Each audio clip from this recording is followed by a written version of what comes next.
الملائكة في الجنة يدخلون على أهل المصائب أو على أولئك الذين دخلوا الجنة، ماذا يقولون لهم؟ والملائكة يدخلون عليهم من كل باب سلام عليكم بما صبرتم. هناك أيها الأحباب تنتهي الأحزان، لكن لا بد أن نحتسبها.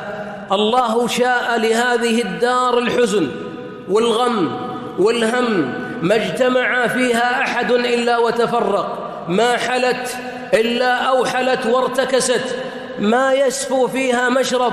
لا بد أن تعلم أن الله كدر عيشها لتبقى الجنة مع أول صبغة فيها تنسى هموم الدنيا وما كان فيها.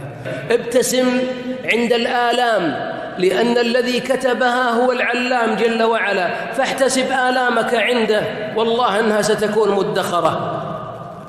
مدخرة.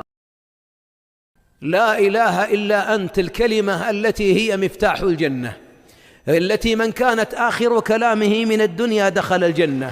أعظم كلمة قيلت منذ أن خلق الله السماوات والأرض، الكلمة التي من لو وزنت السماوات وما أضلت